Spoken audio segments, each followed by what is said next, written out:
नमस्कार, मैं शाहिद इमाम आप सभी का खैर मकदम करता हूँ अपने प्रोग्राम यादों के सफ़र में। आज हम जिस शख्सियत से आपकी मुलाकात कराने जा रहे हैं, उनका फैमिली बैकग्राउंड तो बहुत ही अच्छा रहा। उनके दादाजी जो है वो आज़ादी से पहले देहरादून और सहारनपुर के आसपास के इलाके में उनके पास 3 पेट्रोल पंप थे। और आप सोचिए कि उस ज़माने में आज़ादी से पहले 3 पेट्रोल पंप होना कितनी बड़ी बात है। उस ज़माने में लोगों के पास कार नहीं हुआ करते थे, लेकिन उनका पेट्रोल पंप उस ज़माने में काफ़ी चलता था, क्योंकि ज़्यादातर उनके पास जो पेट्रोल का जो सप्लाई था वो फ़ौज के लोगों के लिए था। तो इस तरह से ज़िंदगी बहुत अच्छी गुजर रही थी। बहुत अच्छी फैमिली में उनका जन्म हुआ था।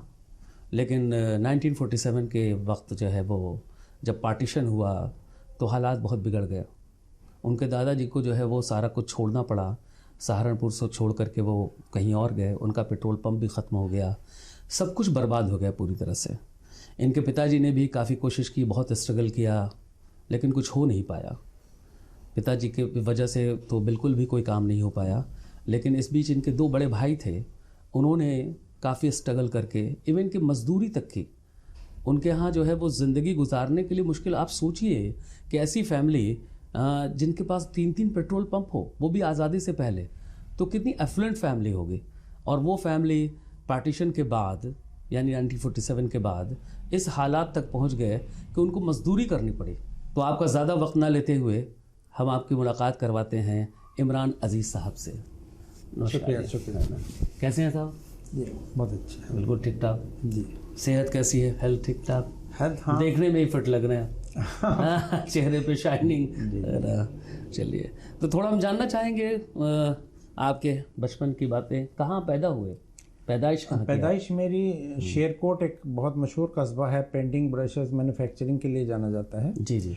और वहाँ पर ही मेरी पैदाइश हुई, क्योंकि बुनियादी तौर से मेरे वालिद साहब या मेरे दादा का जो कस्बा था, वतन था, वो शेरकोट ही था। शेरकोट। लेकिन वो अपने प्रोफेशन में माइग्रेट करके देहरादून चले गए थे दादा मेरे।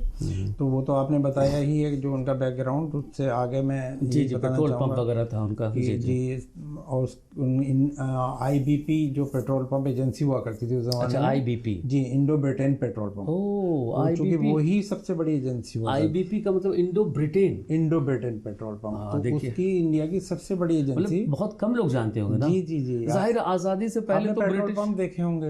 HP है, IBP लिखा हुआ था, पुराने पेट्रोल पंप। अच्छा। जी, नहीं, हमने कभी गौर नहीं किया। आपने ध्यान नहीं दिया। आपको पुराने पेट्रोल पंप जितने मिलेंगे वो IBP के मिलेंगे। हाँ, कमाल है। Indo Britain petrol pump IBP, Indo Britain agency थी।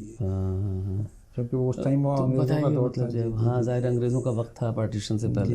1947 से पहले क्या वक्त रहा होगा। मतलब देहरादून में रियली हम सोच रहे हैं रॉयल फैमिली होगी। बिल्कुल है ना, रॉयल प्लेस था, सिटी। आप अभी भी रॉयल लग रहे हैं, है ना। जो वो होते थे, क्या कहते हैं आपको, जो अंग्रेज थे, उनकी जो एक तरह से सेकंड कैपिटल जो है वो देहरादून। एग्जैक्टली, देहरादून हुआ है ना। वो आराम के लिए गर्मियों में वहीं से, गर्मियों में शिमला भी चले जाते थे, पूरा कैपिटल। जी, वो ये मसूरी शिमला, ये उनका फेवरेट बहुत अच्छी बात है। हाँ, तो जी जी। तो फिर और जो हमारे दादा हैं उनकी जो कब्र है वो भी कलियर शरीफ में, जो साबिर साहब हैं बड़े मशहूर हैं, उनके बिल्कुल सामने, उनके मज़ार के सामने उसी अहाते में उन दफन हुए थे। अरे वाह, चलिए बहुत अच्छी। जो कि वहाँ की इंतजाम, कलियर शरीफ के बारे में तो बहुत बातें की जाती हैं। बिल्कुल साबिर साहब के मज़ार के सामने ही उनकी कब्र है, जगह नसीब भी नहीं होती लोगों को। हाँ, जाहिर है जी। तो बचपन की स्कूलिंग वगैरह कहाँ से हुई आपकी? मेरी बचपन से शेरकोट कस्बे में ही हुई। मैंने हाई स्कूल तक किया और थोड़ा सा सोशल वर्क का। शेरकोट तो फिर नैनीताल के पास? नैनीताल से पहले। नैनीताल हाईवे पे। दादाजी आपके वहाँ रहते थे? हाँ, देहरादून वहाँ रहते थे। और फिर वो सब शिफ्ट होके अपने कस्बे में ही आ गए थे। दादा तो नहीं आए थे, वो तो सहारनपुर में इंतकाल हो गया, लेकिन हमारे वालिद साहब आ गए थे। तो ये तो आप पार्टीशन के बाद, आज़ादी के बाद की बात आप? जी, आज़ादी के बाद में है ना। कब, किस ज़माने की बात? पैदाइश किस ईयर में हुई थी? मेरी तो पैदाइश जो हुई थी वो 1967 में हुई थी। अच्छा, 67 में हुई थी। तो काफ़ी बाद है ये तो। हाँ, बहुत बात की बात है। ये सारी बातें आपने घर में सुनी? जी जी, वो तो वालिद साहब ने फेस किया। लेकिन जब होश संभाला तो बड़ा अजीब लगता होगा ना सुनने के बाद, है ना। अजीब सा लगता था। घर में हमारे सामान हुआ करते थे, चेयर्स हुआ करती थी पुराने जमाने की, बहुत अच्छी आराम चेयर्स। उससे अंदाजा होता था कि हमारी बैकग्राउंड क्या, बर्तन हुआ करते थे बर्तन वहाँ उस हाँ। तरह के अभी भी देखिए ना वो सब म्यूजियम में मिलते हैं ना, जो अंग्रेजों के ज़माने का। अभी शिमला चले जाइए, नैनी उनके जो एक म्यूजियम है उसमें देखिए कितने मेरी दादी हयात थी, वो सिगरेट पिया करती थी। अच्छा। उस जमाने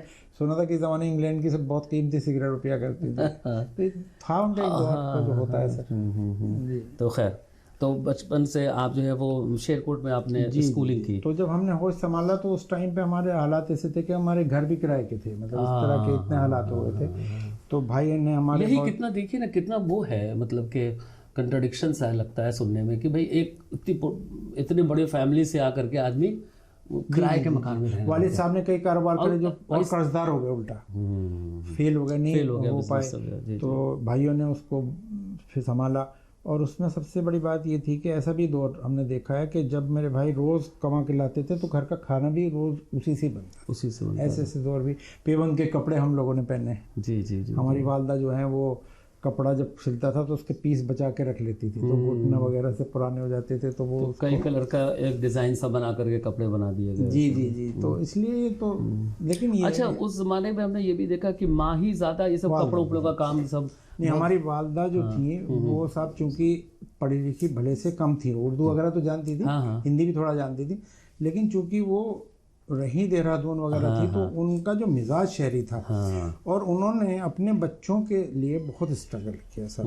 हमारे उस टाइम इतना भी नहीं था कि मेरे भाई पढ़ सकते, लेकिन लगभग हाई स्कूल तक उन्होंने बच्चों को इस हालात में भी पढ़ा दिया। उससे फायदा ये हुआ कि मेरे भाई, आपके बड़े भाई जो है वो हाई स्कूल तक पढ़ गए। जी जी जी, पढ़ गए। उस जमाने में वो इम्पॉसिबल था हमारे हालात। अच्छा, जब वो हाई स्कूल तक थे तो कस्बों में था, ट्रेंड भी नहीं था पढ़ने का। जी जी, जाहिर है ना, वो भी नैनीताल का इलाका। जी जी, पहाड़ी इलाका आगे। अच्छा हाँ, 10 किलोमीटर आगे और आगे ही था। जी जी।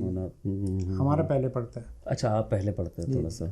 तो क्या कुछ नैनीताल पहाड़ों पर नहीं है मतलब? नहीं, पहाड़ हमारे यहाँ से लगभग 35 किलोमीटर से थोड़ा दूर है। तराई का एरिया शुरू है। तराई का एरिया, तराई का किला था। तो हम समझ गए। तो जिस वक्त आपके भाई 10th कर चुके थे तो उस वक्त आप किस क्लास में थे? उस टाइम तो मैं बहुत छोटा था। अच्छा, उस वक्त। हाँ, तो क्या था कि मेरे भाइयों ने क्या किया कि वो साथ साथ पढ़ते भी थे और साथ साथ काम भी करते थे और अपना काम करके डालते थे, डेली वेजेस पे भी काम करते थे।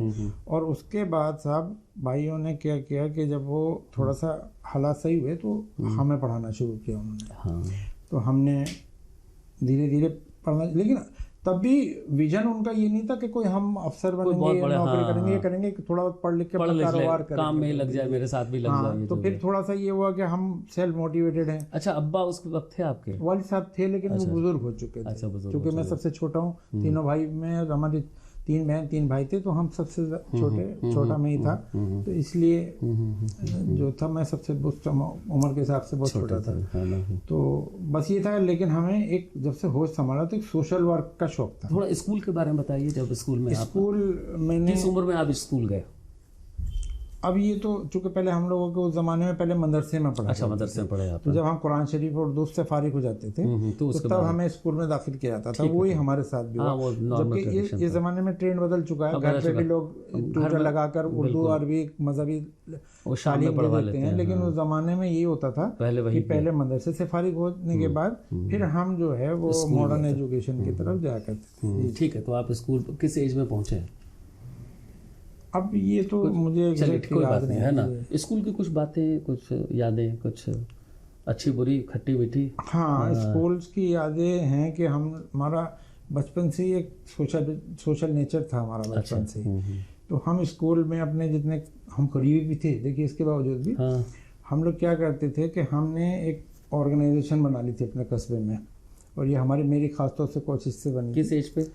जब मैं मेरे ख्याल से 9th-10th क्लास में। 9th-10th में, यानी कि लगभग आप 12 साल के होंगे। हाँ, तो उस जमाने में हमने घर घर जाके किताबें इकट्ठी की। अच्छा जी, पुरानी किताबें। और अच्छा। हमने एक बिल्डिंग किराए पर लेकर लाइब्रेरी बना दिया। एक लाइब्रेरी बना दी कस्बे में। Very good. और इसके अलावा कुछ इलाकों में जहाँ पानी की परेशानी थी, हमने पैसे इकट्ठे करके हैंडपंप वगैरह भी लगवाए। तो वो ऑर्गेनाइजेशन हमने बनाई थी, जो अभी भी चल रही है। अच्छा, अब वो नई जनरेशन क्या नाम है उसका ऑर्गेनाइजेशन का? वो है शेरकोट स्टूडेंट ऑर्गेनाइजेशन करके कुछ ऐसा। अच्छा, जी जी।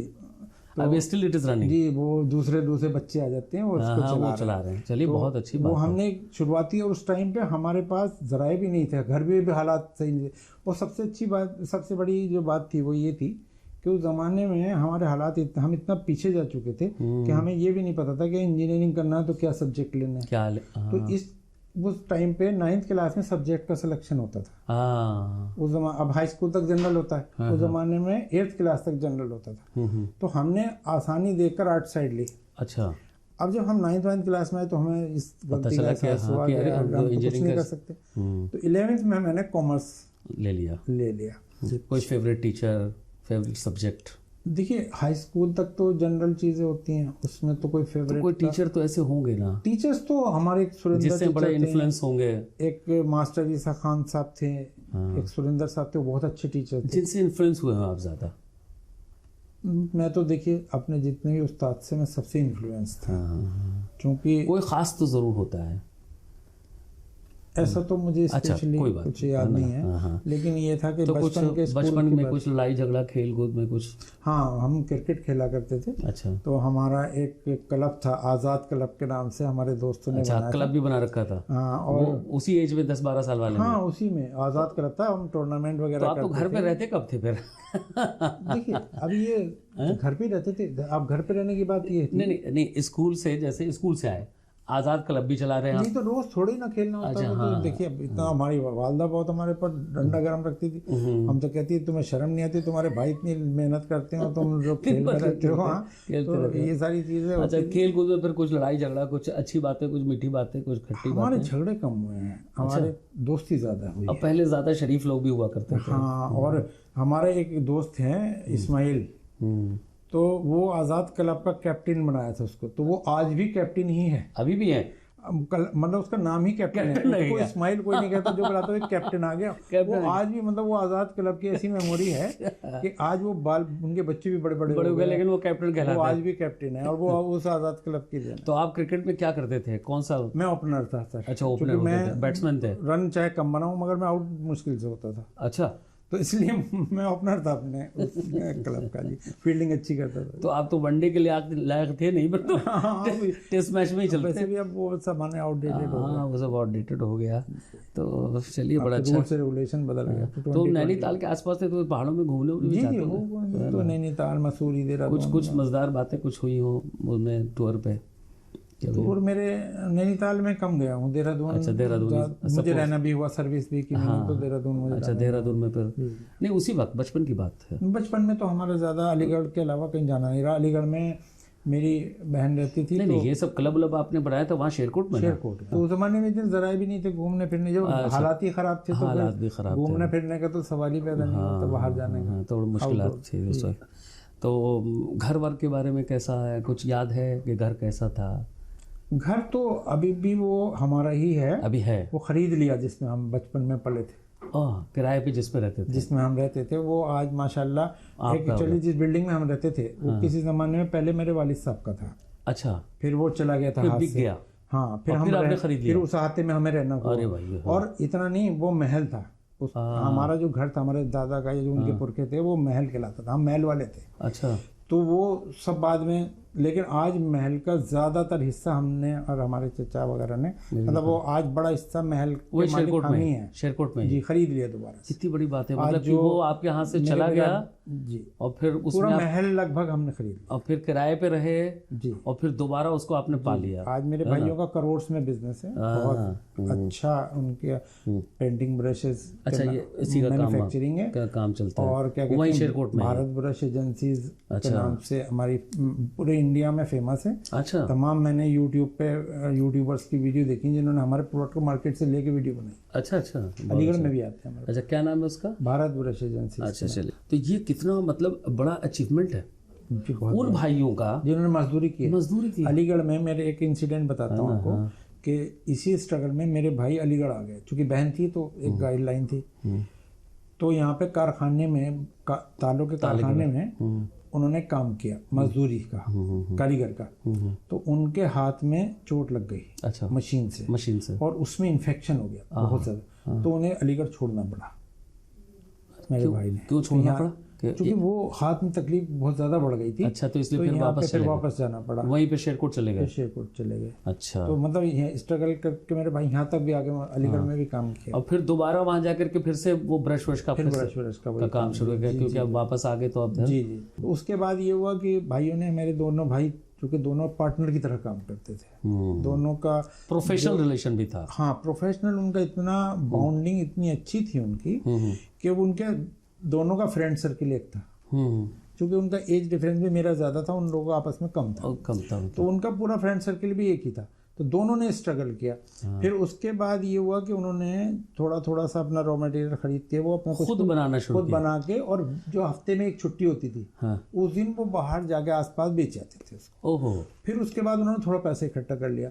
तो फिर उसके बाद क्या हुआ, मेरे वालिद साहब का चूँकि मार्केटिंग एक्सपीरियंस बहुत ज़्यादा था और उनका मध्य प्रदेश बिहार बहुत अच्छा था, तो वो अब तो वो चूँकि बूढ़े हो चुके थे, तो उनके गाइडेंस से थोड़ा कांटेक्ट लेके फिर मेरे भाई बाहर जाने लगे। अच्छा, बाहर जाने। कई जगह ऐसा भी हुआ कि उनके पास इतने पैसे नहीं होते थे कि अगर माल नहीं बिका तो वापस भी आ जाए, लेकिन वो उन रिलेशन के भरोसे चले गए। वो लिहाज में लोग उनसे माल ले लिया करते थे।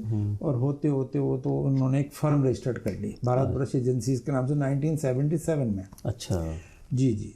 फिर उसके बाद एक थोड़ा सा फिर उन्हें क्राइसिस आया, तो वो एक दफ़ा अपनी फर्म को ही कुछ कारीगर लेके झरिया चले गए बिहार। अच्छा, झरिया अब तो झारखंड में हो गया। जी जी, अब वो बिहार में हुआ करता था। कोल माइन है जी। तो वहाँ पे रह के उन्होंने वहीं बनाया, वहीं बेच देते थे। अच्छा, वहीं बनाते थे, वहीं बेच देते। फिर वहाँ भी बहुत परेशानी हुई, खाने की पीने की, कारीगर भगाते थे। फिर वो वापस चले आए वहाँ से, मतलब थोड़ा सा अपना कोशिश जारी थी, मतलब सही करके फिर आके अपने कस्बे में फिर किया। और फिर वही अल्लाह का करना हुआ कि वो फर्म बनी, फिर घर खरीदा। फिर जब हमारे घर में कभी अगर जैसे मान लो एक बिजली का पंखा भी मेरी याद में नहीं था, मैं आपको बता रहा हूँ, चूंकि पुराने घर होते थे तो वो हाथ के पंखों से वैसे भी ऊंचे होते थे वो, चूंकि हमने अच्छा, बताया कि हमारा के पास है तो वहाँ तो और वैसे भी हमारा घर मैंने बताया महल था, तो उसकी जो बिल्डिंग थी वो पुरानी टाइप की, बहुत ऊंचे छत होते हैं, ऊपर रोशनदान बहुत ऊपर, पंखों के वो हुआ करते थे सब, कपड़े वाले बंधे हुए रहते थे। हमने देखा है, वो हमने अपने घर में देखा है। क्या हुआ कि वो उसके बाद भाइयों ने जब थोड़ा सा फर्म रजिस्टर, चूंकि दोनों ने हाई स्कूल लगभग कर लिया था, तो एक ने 9th क्लास पास की थी, फिर हालात नहीं थे तो नहीं कर सके थे, घर की रिस्पॉन्सिबिलिटी बढ़ गई थी। फिर उसके बाद उन्होंने दोनों ने मिलकर एक फर्म रजिस्टर्ड करी 1977 में। उसके बाद जो उनका फिर धीरे धीरे बढ़ता चला तो जब कभी हम अलीगढ़ आ गए फिर। अच्छा, फिर आप अलीगढ़ आ गए? जी, मैं अलीगढ़ आ गया 12th क्लास के बाद। जब तक ये थोड़ा सा बढ़ गया तब तक घर बार खरीद लिया था। अच्छा, मतलब थोड़ा हालात ठीक हो गए थे। उसके बाद कभी अगर हमें ये खबर अलीगढ़ किस लिए आए? अलीगढ़ में ग्रेजुएशन में अलीगढ़ आ गया था पढ़ने के लिए। जी, पढ़ने के लिए। वही तो 12th क्लास करने के अलीगढ़ मुस्लिम यूनिवर्सिटी। अलीगढ़ मुस्लिम यूनिवर्सिटी में। तो उसके बाद ये हुआ कि जब अगर हमें ये खबर आती थी कि हमारे घर में पुराना फ्रिज खरीदा है, अच्छा, तो हमें नए से ज्यादा खुशी होती थी, जाहिर हो गई, क्योंकि वो चीज वो थी नहीं। जी जी। उसके बाद ये हुआ कि जब कभी कोई भी एसेसरीज घर के अंदर आती थी कुछ आ गया, तो हमें बड़ा लगता था। तो वहाँ से ये सफर भाइयों का शुरू हुआ। उस वक्त तक अब्बा जिंदा थे आपके? जी, वालिद साहब जिंदा थे। और सोचिए कि उनको कितना बड़ी खुशी होती थी उनको, उनका जो सब खोया हुआ फिर से धीरे धीरे आ रहा था। मेरे जो वालिद साहब थे उनकी जवानी में जो परवरिश हुई थी तो वो अंग्रेजों की अंग्रेजों वाली जिंदगी, क्योंकि वो देहरादून के मिशनरी स्कूल में पढ़ते थे, अंग्रेजों का दौर था। वही बोल रहे ना, तो उसमें मेरे वालिद साहब पढ़े। उन्होंने एक वो मोटे हेड जैसे आप हॉर्स राइडर्स के पास देखते समझ रहे हैं, वो हेड मेरे फादर के इतने सारे हेड हमने खेल के तोड़े हैं। इतने थे। एक पिटारा था, एक लेदर का, उसके अंदर टाई से भरा हुआ था। ये मेरे फादर सोचे कि उस पार्टीशन ने, है ना, कितना बर्बाद किया लोगों हम तो कहीं नहीं गए, पाकिस्तान में नहीं गए, अपने आप बताइए, यही रहे। चाहते तो वो सब बेच बाज कर निकल लेते, पाकिस्तान चले जाते। वो जाना था ही नहीं, कोई पर्पज ही नहीं था, कोई विजन ही नहीं था, इंडिया ही के साथ रहना था। बिल्कुल सही बात है ना। और अच्छा भी था वो डिसीजन, है ना, क्योंकि वहाँ पर कोई ऐसी लाइफ थोड़ी है नहीं। तो ये तो एक बहुत अच्छा है कि आज हम यहाँ पे, वहाँ के हालात भी, और फिर हमारी चॉइस ही नहीं थी। हमारी जो फाइटिंग थी वो अलग रहने के लिए थोड़ी ना थी, वही तो अलग रहने, हमने मिलके इस कंट्री को आजाद किया। बिल्कुल सही बात है। तो मतलब हम ये सोचें आपके फादर का, अब्बा का, उनके बारे में इमेजिन कर रहे हैं कि सब कुछ रहते हुए सब कुछ खोया, और फिर जो दोबारा जो पा रहे होंगे वो देख रहे होंगे अपने बच्चों को ग्रो अप मेरे करते वालिद हुए। साहब को कोई भी नाम, मेरा उनका नाम था शेख सलामतुल्लाह, जी जी। लेकिन उनका मैंने कभी किसी को नाम लेते हुए नहीं सुना, उनको लोग साहब कहते थे। अच्छा साहब। हाँ, क्योंकि वो बचपन में वो हाफ शर्ट और वो हाँ, उसमें परवरिश हुई, तो जितने रिलेटिव थे उनको साहब कहते थे साहब सारे। कहते थे। तो मेरे दादा को बाबूजी कहा करते थे और मेरे वालिद साहब को साहब कहा करते थे।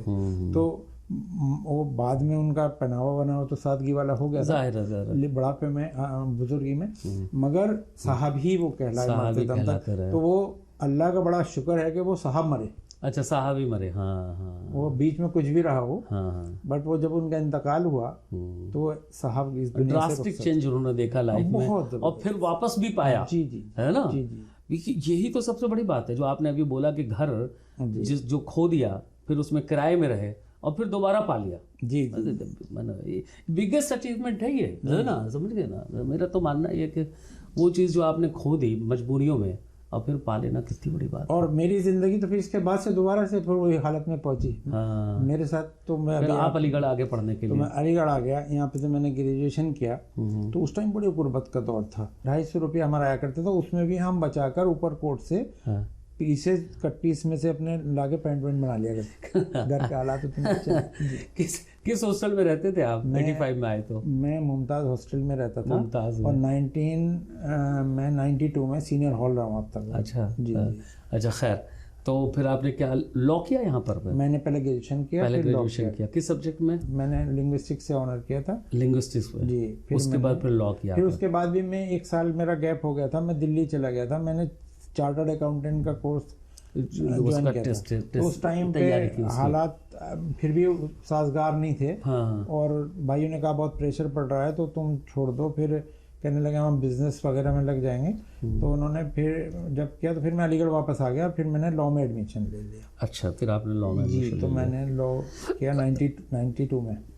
अच्छा जी। तो वकालत करने के दौरान के तो यूनिवर्सिटी डेज के बारे में थोड़ा। यूनिवर्सिटी डेज तो हमारे बहुत ही अच्छे गुजरे हैं। हमारे पास साइकिल हुआ करती थी उस जमाने में। शब्बीर साहब रहे आपके टीचर? शब्बीर साहब ने मुझे पढ़ाया है। शब्बीर साहब हमारे मुस्लिम लॉ पढ़ाया करते थे और बहुत अच्छे टीचर।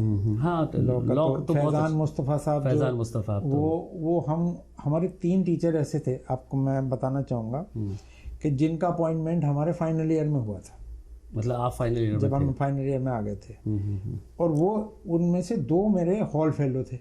अच्छा। तो चूंकि वो सीनियर थे तो हम उनको भाई कहते तो उसमें एक जावेद तालिब साहब थे जो यहाँ पे प्रोफेसर रहे और प्रोवोस्ट भी रहे अल्लामा इकबाल हॉल के, उसके अम्बेडकर हॉल के। तो सबसे इंटरेस्टिंग बात यह कि उन टीचर्स को हमारे ग्रुप ने कभी सर ने कहा भाई का। क्लास में भी हम अच्छा भाई ही कहा करते थे। शकील समदानी थे। शकील समदानी जी। फैजान मुस्तफा साहब थे। और इसका मतलब ये नहीं था कि वो पसंद करते थे भाई कहलवाना। हाँ। तो हम चूंकि हम भी उस जमाने में फाइनल ईयर था तो मैच्योर हो जाते हैं। और उस जमाने में तो हमारे से बड़े बड़े लोग थे।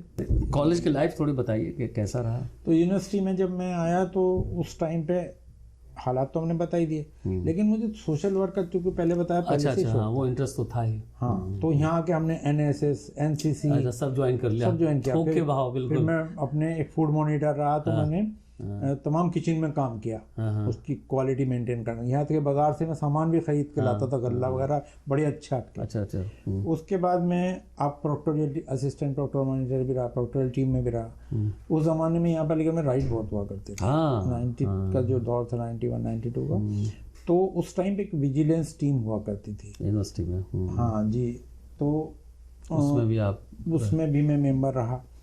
तो मैं 2 साल प्रोक्टोरियल टीम में रहा।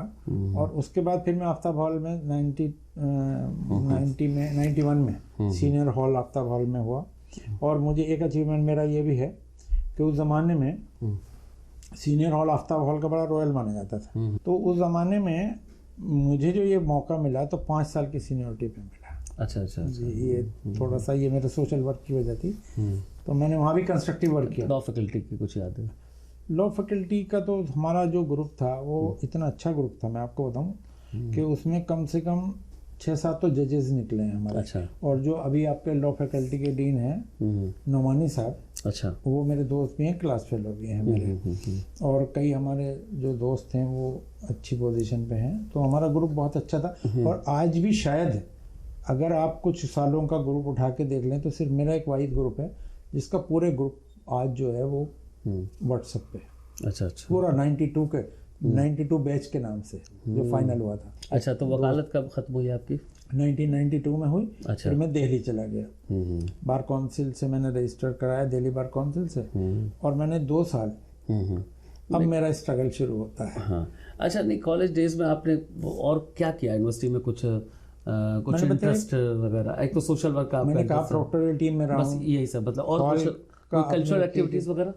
कल्चरल में मेरा, चूंकि मैं ज़्यादा सोशल ज़्यादा था, अच्छा, इसलिए तो वॉलंटियर्स रहे, ये रहे, यूनिवर्सिटी में हम बहुत एक्टिव। अरे भाई, उस वक्त वॉलंटियर्स ये यहाँ लगा करके घूमना, वो बहुत ज़्यादातर प्रोग्राम यूनिवर्सिटी लेवल के होते थे, तो उसमें हमारी ड्यूटीज होती थी, सीनियर हॉल भी हैं, ये बड़ा वो बड़ा फख्र सा महसूस होता था। वीसी के साथ मीटिंग है, कभी किसी के साथ मीटिंग है, तो हमारा जो टाइम बचता था पढ़ाई से वो फिर इन चीज़ों में लग जाता था, तो इसलिए थोड़ा तो ज़्यादा और इसमें थी कल्चरल एक्टिविटीज में ज़्यादा इन्वॉल्व नहीं रहे। तो आपको क्रिकेट का इंटरेस्ट था, तो वो क्रिकेट वगैरह तो खेलते थे यहाँ पर, है ना? क्रिकेट वगैरह तो ओवरऑल मतलब अब जिंदगी धीरे धीरे आपकी पटरी पर आ रही थी, पढ़ाई वढ़ाई की तरफ चल रहे थे, घर के हालात सही होते, और सही होते क्या, सही हो गए थे, ऑलमोस्ट बिजनेस ग्रो करने लगा। ग्रेजुएशन करते करते, मतलब लॉ करते करते घर के हालात जो है बिजनेस स्टेबलाइज हो चुका था, स्टेबलाइज हो गया। जी जी। बेस्ट टीचर आपके कौन से रहे?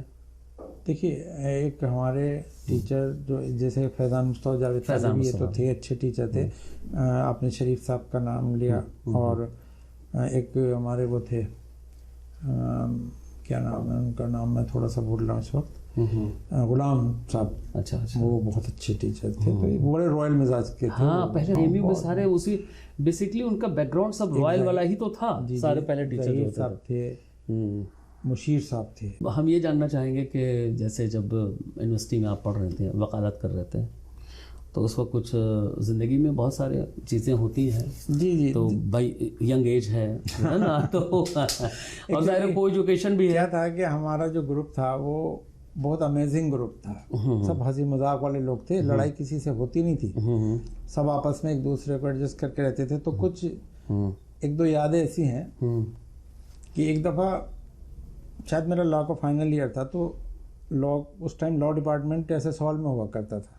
एग्जैक्टली कोने पर उधर, और वो फाइनल ईयर ही था, उनका भी और हमारा भी, बिल्डिंग का भी फाइनल ईयर था, डाइनिंग हॉल के बगल में। जी जी जी, है ना? वो इत्तेफाक देखिए कि वो हमारा भी फाइनल ईयर था और उस बिल्डिंग का भी फाइनल ईयर था। जी जी। अरे हम उसके ऊपर वाले हॉस्टल में रहते थे। अच्छा, एसएमएस टवर में। तो हुआ ये कि एक दिन मैं, जुमे का दिन था, और मैं वहीं डिपार्टमेंट की लाइब्रेरी में स्टडी कर रहा था, एग्जाम पीरियड था, तो वहाँ पे लड़कियाँ और लड़के सब साथ पढ़ती थे। तो आपको खुशबू बहुत आती होगी डाइनिंग हॉल के बगल में।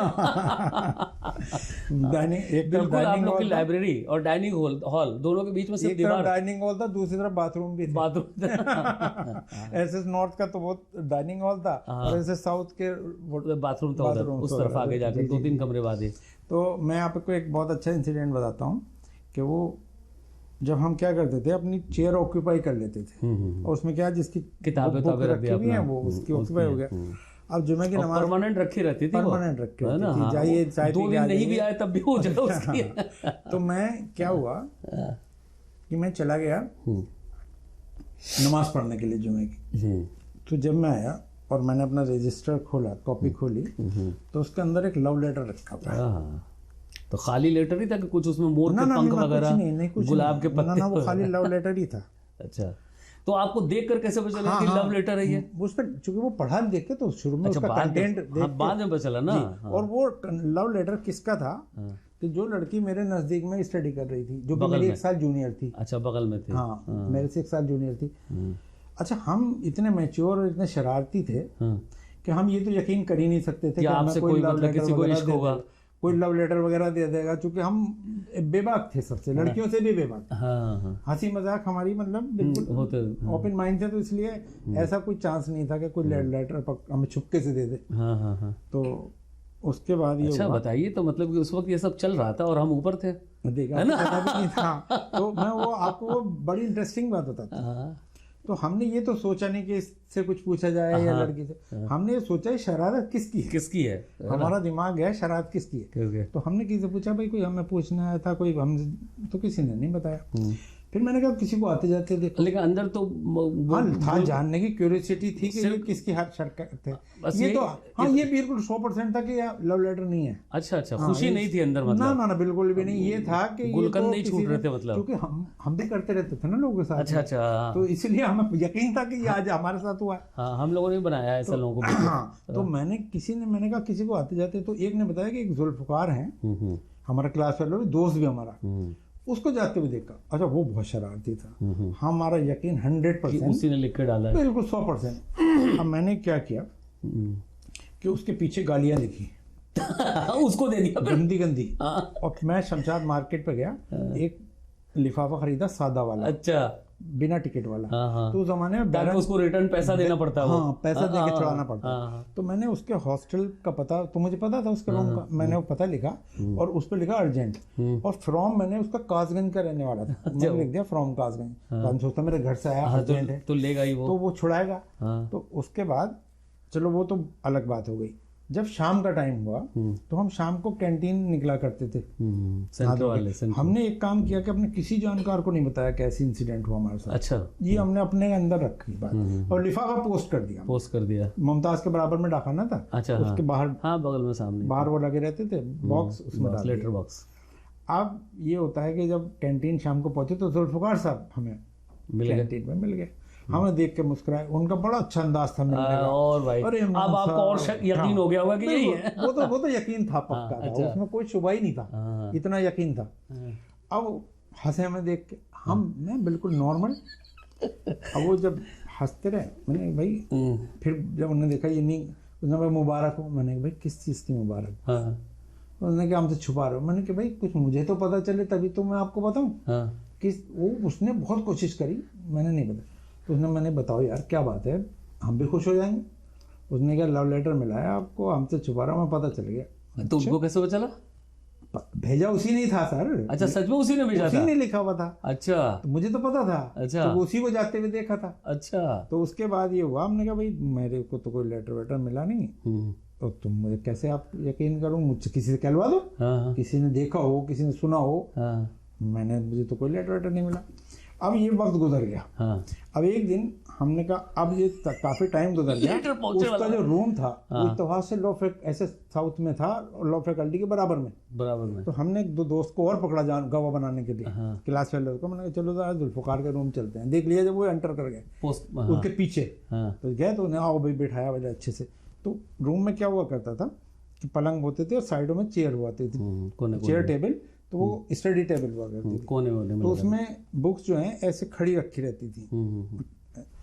तो सब तो बैठ गए उसके पलंग पे, चेयर पे, मैं जाके बैठा उसके स्टडी वाली टेबल पे, क्योंकि मैं सब जानता था। तो मैंने, उसकी निगाह टेढ़ी मेरी तरफ को, मैं ऐसे बुक्स को देख रहा है। मैंने एक बुक से वो लिफाफा निकाला, मैंने कहा जुल्फकार साहब यही था वो लव लेटर।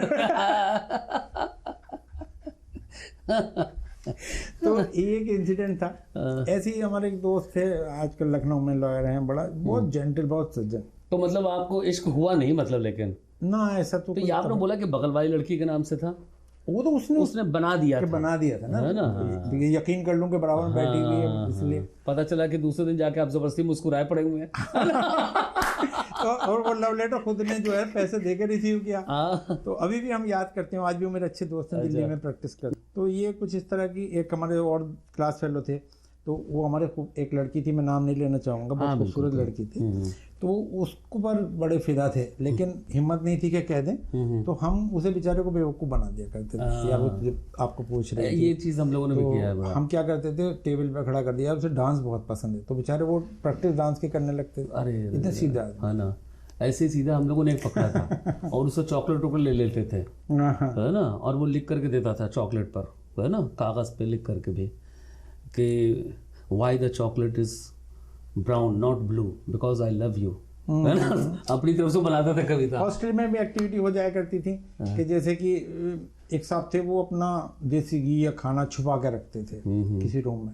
तो हम उस टाइम पे एक बहुत अच्छी बात थी कि लोगों में आपस में इंटरेक्शन बहुत ज़्यादा था। सारे एक रूम पे 1 नंबर से लेके 45 तक सब एक फैमिली की तरह रहा करते थे। उसके बाद फिर शादी ब्याह कैसे फिर? हाँ, तो जब आप दिल्ली चले गए फिर? आप दिल्ली चले गए तो हमारे भाइयों को एक बड़ा फिक्र था कि आप जल्दी चाहिए, जल्दी सेटल होइए, जल्दी हमें शादी करना है। फिर उन्हें अपने बच्चों का फिक्र था, तो हम इस थोड़ा सा प्रेशर में रहे।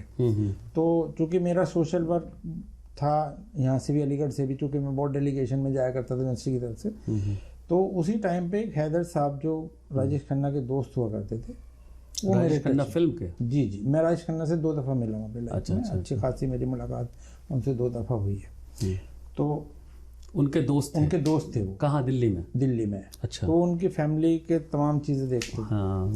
तो उसी उनके साथ, तो वो एक दफ़ा उनको हार्ट की प्रॉब्लम हुई, तो मैं उनकी खैरियत लेने गया। हार्ट की प्रॉब्लम हुई थी उनको, तो उन्होंने कहा कि तुम जब फाइनल हो गया तुम्हारा लॉ, तो मैं तुम्हें दिल्ली ले चलता हूँ। अच्छा। तो वो राजेश खन्ना के दोस्त थे, एडवोकेट, बहुत अच्छे एडवोकेट हैं आज भी वो। तो उनके पास वो मुझे लेके गए, तो फिर मैं बस दिल्ली चला गया। मतलब इस तरह से मेरा, वहाँ से फिर आपके तो वहाँ में भी मेरा सर्किल बड़ा अच्छा प्रोफेशनल लाइफ फिर शुरू हुआ? अब मेरे 6 महीने में ही मैंने इंडिपेंडेंट प्रैक्टिस शुरू कर दी थी। अच्छा। बहुत एक्साइटमेंट था लाइफ हाँ में। हाँ, जाहिर है। मगर फिर जो था, शादी हुई, और शादी होते ही बस वो रास नहीं आई जिंदगी। तो चूँकि भाई चाहते थे कि मेरी जो वाइफ है, मेरी सहारनपुर शादी हुई थी, कि वो कुछ साल घर पे रहें और मैं अपना आपको इस्टेब्लिश कर यहाँ प्रैक्टिस कर। लेकिन वो जो थी, बेबी जो थी वो बिल्कुल नहीं, वो अलग मिजाज की थी, वो एडजस्टेबल नहीं थी, और वो उनका घर से ज़्यादा अटैचमेंट था अपने घर से। हाँ, या फिर वो मैं अपने साथ रखता, या आपके साथ। हाँ, तो अब इस चीज़ में क्या हुआ कि भाइयों के और मेरे बीच में वाइफ को ले गए, क्योंकि मैं वाइफ को फेवर करता था।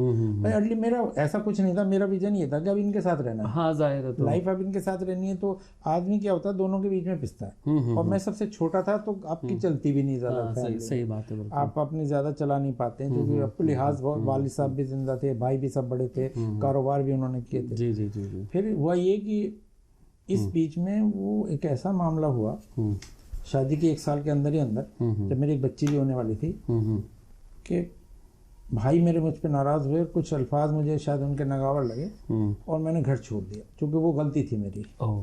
क्योंकि वो जोश था, वो उस ज़माने में। आप शादी को 1 साल ही हुआ था। 2 चीज़ हुआ, सर्विस, आप मतलब कि सेल्फ डिपेंडेंट भी हो चुके थे, जी, शादी भी हो चुकी थी, और अब मैं सड़क पे आ गया। हाँ। मैंने उसी टाइम घर छोड़ दिया और मैं अपने इन-लॉज के पास आ गया। इन-लॉज के लिए पास भी नहीं जाता। हाँ, वो मतलब चूंकि बच्ची के मेरी मतलब कितना अजीब डिलीवरी ड्यू थी। हाँ, आप 15-20 दिन का टाइम था सर। सोचिए दिमाग का कितना अजीब तरह का हो तो जाता है। मैंने कभी क्या किया कि वो सारे उनकी कुर्बानियां आप भूल गए उस वक्त? सब खत्म। नहीं, कुर्बानी का कोई मसला ही नहीं था भाई। स्ट्रगल को हमने को बहुत ज्यादा, हमारे पास बड़ा इन्वेस्टमेंट भी नहीं हुआ था, और मतलब हमने कोई ऐसा नहीं किया कि उनसे कुछ चीज मांगी। नहीं, हम समझ रहे हैं, मतलब उन्होंने जो मेहनत करके सब कुछ खड़ा किया था। उनको तो कुछ उनका लेके थोड़ी गया। अच्छा, लेकर वो तो घर उनका, प्रॉपर्टी उनकी, सब चीज उनकी। 2 प्रॉपर्टी में मेरा नाम था, वो भी मैंने क्लेम नहीं किया। अच्छा, छोड़ दिया। वो तो चलो पर्सनल चीजें हैं। हाँ। और क्लेम क्या करना, वो तो उन्हीं का था, सब करा धरा था। तो खैर बहरहाल ये हुआ, बाद में मैंने वो सब, हमने फैमिली को सही कर लिया अपनी, वो कोई बड़ा इशू नहीं था, मगर प्रोफेशनली अलग हो गया। प्रोफेशनली अलग। और उस टाइम मैंने लॉ छोड़ दिया, दिल्ली में प्रैक्टिस छोड़ दी, क्योंकि दिल्ली में मेरे पास इतनी, तो बिल्कुल अभी 6 महीने या साल भर आपको प्रैक्टिस को हुआ, तो आप अपने फैमिली को तो मान नहीं रख सकते इस तरह से, बगैर घर के या बगैर छोड़ा क्यों फिर आपने? बस मैं जैसे सहारनपुर आया ना। अच्छा, फिर वापस सहारनपुर ससुराल वाइफ को लेकर, अच्छा, वाइफ को लेकर वहां चले। डिलीवरी ड्यू थी, तो इसलिए उसको वहां लाना जरूरी था। ठीक है, ठीक। वहां लाके मैंने अगले दिन से नौकरी तलाश करनी शुरू सहारनपुर में।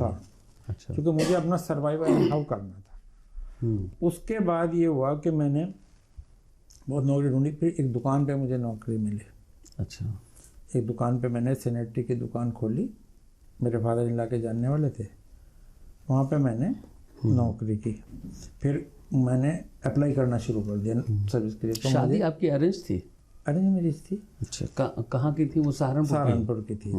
तो क्या हुआ उसके बाद, जो स्ट्रगल में सबसे बड़ी बात ये हुई कि उसके बाद मेरी बच्ची पैदा हुई, मैंने कोर्ट में भी काम किया, अटेस्टेशन का, फोटो का, छोटे छोटे जो भी काम मिले मैंने किए। फिर मैंने एक चीज़, हाँ, मेरे साथ एक अच्छी बात ये थी कि मैं सेल्फ मोटिवेटेड पर्सन था। मैंने ये कहा कि जो मेरा स्ट्रगल चल रहा है ये मेरा डेस्टिनेशन नहीं है, नहीं है, हमें और आगे ये मेरा, मुझे आगे जाना। तो मैंने सर्विस के लिए अप्लाई करना शुरू कर दिया। तो मेरा 2 जगह से मुझे अपॉर्चुनिटी मिली। अच्छा अच्छा। जिसमें एक जगह से तो बाद में लेटर मिला मुझे, पहले मेरा एक जगह कोका कोला कंपनी में मैं सेल्स ऑफिसर बन गए। मेरा अपॉइंटमेंट हुआ देहरादून हेडक्वार्टर। अच्छा उसके बाद सानी टायर से मेरा लीगल एडवाइजर के भी आया, लेकिन तब तक मैं वहाँ ज्वाइन कर चुका था। अच्छा अच्छा। तो मैंने देहरादून जाना, पहले तो मुझे सोचा कि मैं जाऊँ या ना जाऊँ, क्योंकि सैलरी इतनी कम थी कि मुझे 2,500 रुपये का लेटर मिला था। तो आप इसका ये 1986 की बात है। हाँ जनवरी 1986। हाँ, तो मतलब बिल्कुल आप जो है वो चेंज होता रहा आपका गोल पोस्ट जो है वो। हाँ ना, नहीं मजबूरी, हाँ हाँ, हालात ऐसे थे कि हालात आप, ऐसे थे। हाँ वापस आया मैं प्रैक्टिस में। अच्छा फिर तो उसके बाद ये हुआ कि जब मैं कोका कोला में मैं अपॉइंटमेंट हो गया, तो मेरी फैमिली सहारनपुर थी, मैं हफ्ते में 1 दिन आया करता था। फिर मुझे प्रेशर पड़ा कंपनी से भी कि आप फैमिली को लाइए। तो मेरी पहली सैलरी फिर भी मुझे 3100 कुछ मिली, अलाउंस वगैरह मिला। किस ईयर की बात है? ये 1996 की बात है सर। 96। हाँ। फिर मैंने इतनी मेहनत की, मैं अकेला मुस्लिम था अपने ग्रुप में, लेकिन मैं सबका डियर हो गया वहाँ, और मैं रात दिन मेहनत करता था। आप यकीन नहीं मानेंगे, मैं 7 बजे सुबह को जाता था, 12 1 बजे रात को आया करता था अपनी ड्यूटी से। मैंने जब मेहनत की तो वहाँ पे मैंने एग्जाम्पल साइट की अपने, तकलीफ में भी गया, सब चीज़ गया। तो मेरी सैलरी 3 साल में लगभग 12,000 से ऊपर हो गई। अच्छा, बढ़ गई जी। उस जमाने में 12,000 की वैल्यू ज़्यादा थी, 3 टाइम्स इस जमाने की जाहिर है। तो हमें पेट्रोल अलाउंस भी फ्री मिलता था, सब चीज़। लेकिन वहाँ मैंने कहा नहीं, ये मेरा जगह नहीं है, मुझे और आगे जाना है। अच्छा अच्छा। मैं और अच्छा कर सकता हूँ। तो मैंने रिज़ाइन कर दिया। अच्छा। और उस बिना सोचे समझे कि आगे जाना नहीं, कुछ किसी से काम की थोड़ी गाइडलाइन ले ली थी। हाँ, कुछ पब्लिसिटी सर्विस का। बाद में वहाँ से मुझे थोड़ा धोखा मिला, लेकिन फिर मैंने वो खुद किया काम। तो वो रिज़ाइन भी मेरा बड़ा अजीब था। मेरी एक स्टाफ में मैडम थी, तो मैंने उनको कहा कि फैक्स कर दो। तो बाद में जब उन्हें पता चला कि ये फैक्स रिज़ाइन था, तो वो मुझ पर बहुत नाराज़ हुई कि मेरे हाथ से आपने रिज़ाइन करा दी। लेकिन उसकी सबसे अच्छी बात ये थी कि मेरे कोका कोला में इम्प्रेशन की कि जब मैंने अपना ऑफिस खोला, हिंद पब्लिसिटी सर्विस के नाम से फर्म बनाई, ऑफिस बनाया, तो कोका कोला के जनरल मैनेजर तक मेरे इनॉग्रेशन पे आए थे। मतलब पब्लिसिटी का के लिए जी, मेरी फर्म के इनॉग्रेशन में वो लोग आए थे। तो देखिए कितना चेंजेस है ना आपकी लाइफ में। हाँ, है ना, किया वकालत। हाँ, और आगे बदल गया। उस टाइम तो वकालत बिल्कुल खत्म हो गई थी। हाँ। और उसके बाद ये हुआ सर, हालात देखिए कितना चेंज हुआ। अब इसके बाद भी होना है अभी। हाँ। तो उसके बाद ये हुआ कि वो हमने जब फर्म बनाई, तो कोका कोला ने मुझे बिजनेस दिया पब्लिसिटी का, मुझे मुझे काम दिया। लेकिन वो बाद में फाइनेंशियल पोजीशन की वजह से वो काम भी मुझे छोड़ना पड़ा। मैं मैनेज नहीं कर पाया। मैं बड़े काम दे दिए होंगे और काम हो नहीं पाया। कुछ एक पार्टनर था, उसने सपोर्ट नहीं किया, वो जिसकी भरोसे किया था। खैर, फिर उसके बाद फिर मैंने मेरे एक दोस्त थे, उसने कहा यार तुम ये चाय का काम करते थे, तुम इसकी एजेंसी ले लो। मेरा एक्सपीरियंस नहीं था, सब कुछ नहीं था, मगर मार्केटिंग की हुई थी, इसलिए मैंने। अब वहाँ भी मैंने जब काम किया तो मैंने बड़ा स्ट्रगल करना पड़ा, मुझे बहुत मेहनत करनी पड़ी, लेकिन फाइनेंशियल क्राइसिस से मैं नहीं निकल पाया। अरे फिर मैंने बैंक लोन भी लिया। आखिरकार ये हुआ कि मेरा लॉस होने शुरू हो गए, और होते होते, क्योंकि एक्सपेंसेस सब होते थे, घर के खर्चे भी थे, जाहिर, होते होते ये हुआ कि मैं उल्टे 3 लाख रुपए के और नीचे आ गया। देखिए, अच्छा, मेरा बिजनेस भी लगभग नुकसान में डाल दिया। लेकिन उस टाइम पे मैंने नेटवर्क मार्केटिंग हो, ये जो भी मैं काम कर सकता, लेकिन हाँ, मैं लीगल में वापस आ गया। अच्छा, मैंने कोर्ट फिर से पहन लिया और फिर से वापस कोर्ट में जाना स्टार्ट हो गया। लेकिन ऐसे कोई वो तो होता नहीं। उसी दौर में जो वो सोशल वर्क था, तो किसी ने मुझसे कहा कि सर आजकल हेपेटाइटिस बी का बहुत चल रहा है, और इसमें डॉक्टर जो है ना टीके बड़े महंगे लगा रहे हैं। तो मैंने एक NGO बना ली थी उस जमाने में। उसका नाम था भारतीय सामाजिक विकास संस्था, कुछ लोगों के साथ। हाँ, लेकिन देखिए आपकी ज़िंदगी में इतने उतार चढ़ाव हुआ है ना जी। दादा के ज़माने से भी जो आपने सुनी, देखी नहीं, सुनी, तो फिर ज़िंदगी से सीखा क्या आपने? बस आगे बढ़ना ही सीखा, वर्क करते हैं। हाँ, काम, वर्क इज वर्शिप। बिल्कुल बिल्कुल बिल्कुल। मेरे पर अगर किसी ने कमेंट किया तो मैंने आज तक जवाब नहीं दिया, सुना, इग्नोर किया, यही है असल में, वर्क बना रहा। हाँ, आप हारे नहीं जिंदगी से। मतलब उसके बाद मैं आपको बताता हूँ कि जब मैंने वो कैंपेन चलाया, तो मुझे वो चाहिए थे वायल वगैरह इंजेक्शन के लिए। तो आप यकीन मानिए कि मेरे पास उस ज़माने में भी ये हालत थी मेरी फाइनेंशियल कि 300 रुपये भी मेरे पास एक वायर ख़रीदने के नहीं होते। अच्छा। हमने किसी तरह कर करा के लिए और बीच में हमने वो लगाए, कैंप लगाते थे हम। अच्छा। तो हमने क्या किया, जो 250-300 रुपये में लगता था वो हमने 50 और 80 रुपये में कर दिया। एक MBBS डॉक्टर से बाकायदा वो लिया, एक उनको अपना एडवाइज़र बनाया उस कैंपेन का, और CMO से परमिशन ली। और एक दौर ऐसा आया सर, आप यकीन मानिए कि मेरे 3 कैंप चलते थे डिस्ट्रिक्ट में, अलग अलग आउटर में कहीं कहीं, और उसको अमर उजाला और मीडिया कवर करती थी। और मैंने बड़ा शानदार काम किया उसका। कितने अप्स एंड डाउन्स हैं आपकी लाइफ में, है ना? फिर उसके बाद अब ये कंज्यूमर न्यूज़ वाला जो चैप्टर है उसमें मैं आऊँगा। तो ये इसी स्ट्रगल में अभी मैंने घर भी नहीं बनाया, घर बना लिया, लेकिन कुछ कर्ज लिया, कुछ बना लिया। अब मैंने घर बना लिया था अपना। अच्छा, इसी से इसी हेपेटाइटिस बी वाले से? नहीं, तो वो जो मेरा अपना फर्म था, जो थी जी, जो मेरा वो थी सर्विस थी, कोका कोला में सर्विस करता था ना, तो वहाँ से मैंने अपना घर बना लिया। वो ऑलरेडी बना चुके थे, छोटा सा 50 गज का मैंने अपना घर, उसमें कर्ज भी था। कौन सी जगह पे? कौन सी जगह पे? सहारनपुर में। अच्छा, सहारनपुर में। जी। उसके बाद जब मेरा फिर बिजनेस फ्लॉप हुआ, तब मैं नीचे आ गया कर्ज में। तब तक मेरे घर पे भी कर्ज था, रजिस्ट्री भी नहीं करा पाया था, बहुत सालों बाद हुई। तो उसके बाद फिर मैंने एक इतना बड़ा काम किया, उस गुर्बत में मैंने इतना बड़ा काम किया कि आप यकीन नहीं करेंगे। तब मैंने एक मैगजीन रजिस्टर्ड कराई जिसका नाम था कंज्यूमर न्यूज़। अच्छा। और मैंने कंज्यूमर अवेयरनेस पे, मुझे चूंकि मैं लॉ में आ गया था, लॉ में आप कंज्यूमर आ गया था, तो मुझे इंटरेस्ट हुआ कि इस सब्जेक्ट पे काम होना चाहिए। तो मैंने इंडिया की बड़ी बड़ी पर्सनैलिटीज़ को लेटर लिखे। अच्छा। मैंने कहा मैं इस सब्जेक्ट पे एक मैगजीन लाना चाहता हूँ और काम करना चाहता हूँ। तो मुझे उस मैगजीन के आने से पहले 10 लेटर्स मिले। अच्छा। जिसमें एक सोनिया गांधी का था। अच्छा। एक अजीत सिंह उस टाइम इंडस्ट्रियल मिनिस्टर थे, उनका था। यूपी के कॉमर्शियल मिनिस्टर थे, उनका था, चंडीगढ़ का। अलीगढ़ के सहारनपुर के DM और SSP का था। और जो इंफॉर्मेशन डायरेक्टर है सूचना विभाग के, उनका लेटर था।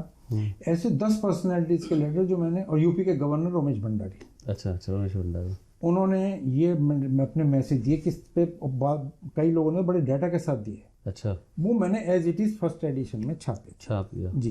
अच्छा। तो उसमें जो एक यादगार इंसिडेंट है वो ये है कि मैंने जो लेटर औरों को भी लिखे होंगे, लेकिन एक लेटर मुझे ऐसा मिला कि वो मिला नहीं था मुझे, कि जिसका जवाब नहीं आया था। अच्छा, आपको लगा मैंने कि लेटर भेजा कि जिसका जवाब नहीं आया, लेकिन एक दिन मैंने अपने ईमेल खोल के देख लिया। अरे। और उस ईमेल पे यूपी के गवर्नर का लेटर था और मेरे नाम था। अच्छा। उन्होंने कहा कि डियर इमरान, ये लेटर मुझे आपका मिला। मैं एक्चुअली उस टाइम पे लंदन में था, और जब मैं आया तो मुझे टेबल पे आपका लेटर मिला। अच्छा। तो मेरे पास चूंकि हिंदी का कंप्यूटर नहीं है। कौन सी ईयर की बात है ये? ये 2004 की बात है। अच्छा। नॉट टू फार जी। तो उन्होंने कहा कि मैं पास हिंदी कंप्यूटर नहीं है, इसलिए ये लेटर मैं इंग्लिश में लिख रहा हूँ। अच्छा। और उन्होंने मुझे लिखा, तो इंग्लिश फॉन्ट में लिखा था या इंग्लिश लैंग्वेज में था? इंग्लिश लैंग्वेज में। हाँ, तो हिंदी, बाकी लोगों ने हिंदी में भेजा। अच्छा। हाँ, समझ। तो उन्होंने इंग्लिश में वो लेटर भेजा था मुझे। तो उन्होंने कहा इसलिए मैं पहले माफी चाहता हूँ कि मेरे पास हिंदी का कंप्यूटर नहीं है, तो मैं इंग्लिश में लेटर का जवाब दे रहा हूँ। वो इतना तो उन्होंने इन डाटा लिखा था कंज्यूमर्स के ऊपर। अच्छा। कि इतनी प्रॉब्लम्स हैं, ये डाटा है कंज्यूमर्स का। वो बड़ा शानदार लेटर था। अच्छा। उसके बाद मेरा उनसे इंटरेक्शन हो गया और गवर्नर साहब से उनसे हमारे ताल्लुकात बन गए। अच्छा। और वो उस मैगजीन का सरप्रस्त संरक्षक बनने को तैयार हो। अच्छा, पैट्रन बना दिया। तो मेरे 2 पैट्रन थे। अच्छा। एक मेरे बड़े भाई बशारतुल्ला। अच्छा। और एक रमेश भंडारी, ये 2 मेरी मैगजीन के सरप्रस्त थे। क्योंकि वालिद साहब का इंतकाल हो चुका था, तो वालिद की जगह मेरे बड़े भाई आ गए थे। और ये जो डिफरेंसेस थे हमारे फैमिली के, वो पहले खत्म हो चुके। हमने कोई फैसले वैसले नहीं किए, ऐसे ही भाइयों से सबसे मिलना चलना शुरू कर दिया। नहीं, बेहतर है। आज भी हमारी फैमिली में बहुत अच्छी मोहब्बत है। देखिए, मतलब एक एज के बाद है ना, मेरे साथ भी जो है वो शुरुआत में बहुत कुछ ऐसे हालात हुए, लेकिन फिर एक एज के बाद लगता है ना कि फिर वो क्यों एज में हमने तो तभी कर लिया सर। 2-3 महीने में हमने ये सब खत्म, क्योंकि हमें हमारी एक बहुत वजह थी उसकी डिफरेंसेस को ख़त्म करने की, कि हमारे वालिदैन जिंदा थे। तो हम नहीं चाहते थे कि उनको तकलीफ हो कि हम बटे आपस में। हाँ, बताइए कि बेटे, इसीलिए वो चीज़ें थी। हमें गलती का एहसास हुआ कि हमने जज़्बात में बड़े भाई हैं या कुछ है, सुन लेना चाहिए था। नुकसान भी हुआ, कारोबार उनका रहा, स्ट्रगल मुझे करना पड़ा। तो बहरहाल ये हुआ कि जब रमेश भंडारी साहब कभी सहारनपुर आते थे तो मेरे पास मैसेज आया था। तो कई दफ़ा तहसीलदार मजिस्ट्रेट ने हमसे कहा कि साहब हमारी गेस्ट हाउस में हमारी मीटिंग करा दीजिए, सिफारिश तो देखिए हमारी। और उस मैगजीन में एक बहुत इंटरेस्टिंग बात थी जी जी, उसका जो इनॉग्रेशन हुआ था वो कैबिनेट मंत्री ने किया था। किसने? वो थे रामशरण दास जी थे। अच्छा, वो समाजवादी का दौर था। अच्छा, तो रामशरण दास जी कैबिनेट मंत्री थे, प्लानिंग कमीशन के वाइस प्रेसिडेंट थे यूपी में। तो अब ये भी एक इत्तेफाक है, मेरी मैगजीन, मेरे पास तो पैसे भी जेब खर्च को नहीं होते थे, मेरी मैगजीन के इतने बड़ी अथॉरिटी ने जो लिखा वो तो एक अलग बात है, लेकिन इनॉग्रेशन मेरा जो है वो इतने बड़ी अथॉरिटी ने किया। तो मेरे एक दोस्त थे फैसल, आखिर उस चीज में वो जो जिस चीज पे आप काम कर रहे थे, जो मैगजीन निकाल रहे थे जी, ऐसी क्या बात थी उससे जो इतने लोग इन्फ्लुएंस हो गए फौरन, है ना? वो हम जानना चाह रहे हैं क्योंकि हमें खुद पता नहीं है। कंज्यूमर जो है ना, कंज्यूमर, हाँ, जैसे हम लोग तो कंज्यूमर ही, अगर मैं इस पर बोलना शुरू करूंगा हाँ, तो इस पर बहुत बड़ा लेक्चर बन सकता है। क्योंकि कंज्यूमर एक ऐसी चीज है कि हर आदमी पैदाइश से लेकर मरने तक किसी न किसी सर्विस या प्रोडक्ट को कंज्यूम करता है। एग्जैक्टली। और पहले ये चीज कम थी, अब कंज्यूमर मार्केट इतनी वास्ट हो गई है, इतनी एसेसरीज, इतने प्रोडक्ट्स आ गए हैं, टाइप्स ऑफ थिंग्स आते हैं कि अनलिमिटेड सर्विसेज, लोगों ने अपनी लाइफ को भी इतना वो बना लिया, इन्वॉल्व कर दिया कंज्यूमेबल प्रोडक्ट्स में, डिपेंडेंट हो गए। तो जैसे जैसे मार्केट इतनी बड़ी हुई है ऐसे ऐसे कंज्यूमर्स का एक्सप्लॉयटेशन बढ़ गया, उनके साथ चीटिंग, ये ऑनलाइन क्या है? False commitment. ऑनलाइन भी एक तरह से हमें चीटिंग ही दिखता है। बिल्कुल बिल्कुल। आप ऐसे ऐसे खूबसूरत प्रिंट दिखा देते हैं कपड़ों के, जी जी, और जब आप मंगाइए तो देख लीजिए क्या हाल निकलता है। जी, अभी मेरा एक आर्टिकल, अभी मेरा एक वीडियो आया है 2-3 दिन पहले, जिसमें मैंने लोन्स, फेक लोन्स ऐप के बारे में बहुत अच्छी जानकारी दी। 60 से ज़्यादा लोगों ने इसमें खुदकशी की इंडिया में। उस पर मैंने उससे बचने के तरीके पूरा मैंने अपने चैनल पे दिया, उस पर भी, कंज्यूमर न्यूज़ पे। तो बहरहाल हम बात कर रहे थे, जब ये बात हुई तो हमने सोचा कि यार ये एक ऐसा सब्जेक्ट है, इससे हर बंदा इफेक्टेड है, इसलिए, और इस पर पूरा लॉ है, यहाँ तक कि इसकी ज़रूरत इतनी ज़बरदस्त है कि इस पर इंडियन गवर्नमेंट को एक मिनिस्ट्री बनानी पड़ी, कंज्यूमर अफेयर मिनिस्ट्री है। तो जाहिर सी बात है सब्जेक्ट इतना इम्पोर्टेंट था, लेकिन पब्लिक अवेयरनेस पर जीरो, बिल्कुल, है ना, कोई ऐसा प्लेटफॉर्म नहीं था, कोई भी नहीं। तो हमने सोचा कि एक इस सब्जेक्ट पे, अच्छा, कंज्यूमर का तो ये हालत है कि अगर कोई चीज़ हो जाता है ख़राब तो वो ज़्यादा कुछ कहने भी नहीं जाता है। लीस्ट बॉदर, एक वर्ड है, लीस्ट बॉदर। इंडिया में जो हमारे लोग हैं वो लीस्ट बॉदर, छोड़ो यार, हटाओ, है ना। लेकिन इससे पता क्या होता है कि इसके इफेक्ट बहुत खतरनाक होते हैं। तो बिल्कुल, जब आप एक छोटी चोरी को बर्दाश्त कर लेते हैं तो वो और बड़ा डकैती आती है। बिल्कुल बिल्कुल बिल्कुल। तो इसलिए ये जो है, आपको खाली इसलिए नहीं कि आपका पैसे की भरपाई हो जाएगी, आपको इस प्रैक्टिस को रोकने के लिए काम करना चाहिए, और खुद भी बचना चाहिए, लोगों को भी बचाना चाहिए। सही बात है। अगर आपके साथ हो रहा, लोग दुनिया को दिखाना चाहिए। फिर आगे, हाँ, वो मैं बता रहा था आपको। तो उसमें क्या हुआ कि साहब हमने उनसे कहा कि साहब हमें इनॉग्रेशन करना है और एक अथॉरिटी चाहिए। तो उन्होंने कहा कि एक कैबिनेट मिनिस्टर आ रहे हैं, रामचंद्र दास जी, और एक बहुत आसान तरीका है, उनसे मेरे टर्म्स हैं, उनका जो ये मीडिया वगैरह का ये अरेंजमेंट मुझे ही करना है। तो एक काम करो आप, उनसे तो मैं बात कर लेता हूँ, आप क्या करना, कुछ मैगजीन ले आना, इनॉग्रेशन 2-3 डब्बे ले आना मिठाई के, और 2-4 बोतल कोल्ड ड्रिंक की, और आप क्या करना कि एक दो प्लेट में तो वहाँ उनके सामने रख देना, मीडिया वाले लोग होंगे, और डब्बे जितने भी 25, 26, 30 लोग होंगे मीडिया वाले, उनके डब्बे बना लेना, और कुछ हमने दोस्तों को बुला लेना, और मैगजीन सबको बांट देना। तो वो मुझे याद है आज भी, वो ऐसे ही हुआ था, और मेरे सिर्फ 600 रुपये खर्च हुए थे। 600 में इनॉग्रेशन और उस दिन नेक्स्ट डे के हर न्यूज़पेपर में कलर प्रिंट के साथ में मंत्री जी के साथ में मेरे मैगजीन का इनॉग्रेशन ऐसे करके था, जिसके मेरे पास फोटोग्राफ भी आज भी हैं। अच्छा, अब उस मैगजीन का क्या है अभी? देखिए, वो मैगजीन मेरी चली और लोगों ने बड़ी उठा के उसको रखी, मतलब लोग, जो कि मैं विशेषांक निकालता था। अच्छा, जैसे टेलीफोन विशेषांक, हेल्थ विशेषांक, रेलवे विशेषांक, तो मैं उसमें डिसाइडेड केसेस और उस पर लॉज लाया करता था। अच्छा। तो फिर थोड़ा सा मैंने आपसे पहले ही बताया कि मेरा चूंकि फाइनेंशियली इतना बीच में अप डाउन इतने चलते रहते थे कि मुझे ये सब चीज़ें करना भारी पड़ता था। तो हमने सोशल वर्क किया, हमने कैंप्स भी लगाया सहारनपुर में। मुझे, आप अभी यूट्यूब चैनल में नॉन हो गया था मैं, उसके बाद मैं अलीगढ़ आ गया। अलीगढ़ भी प्रोफेशन से आया, मैं लीगल प्रोफेशन में आ गया था, मुझे एक कंपनी का काम मिला, तो मैं उससे फिर मैंने, चूँकि अलीगढ़ से मेरा ताल्लुक़ रहा था, तो फिर मैं यहीं पे सेटल्ड हो गया ना 2010 में लगभग। मैंने फिर अपना घर ख़रीद लिया लाल डिग्गी में। तो तो उस दौर में मैंने बड़ा अच्छा काम किया, प्रॉपर्टियां खरीदी। आप देखिए मैंने कई प्रॉपर्टियां खरीदी मेरे इतना। फिर मैंने थोड़ा कंज्यूमर न्यूज़ पे, मेरा चूंकि मैगजीन नहीं चल रही थी तो उस पे उस टाइम पे यूट्यूब चैनल वगैरह बाद में पॉपुलर हुए, तो मैंने यहाँ पे वुमेन एम्पावरमेंट पे काम शुरू किया। क्यों किया, इसके पीछे भी क्या, वुमेन एम्पावरमेंट पे ही क्यों किया, क्योंकि मुझे स्टडी करने का शौक है। तो मैंने एक जगह पढ़ा कि पूरे वर्ल्ड में जितने भी डेवलप्ड कंट्रीज हैं उसमें जो लेडीज का इकोनॉमी में कंट्रीब्यूशन है वो 45% है। अच्छा। और इंडिया में 5% है।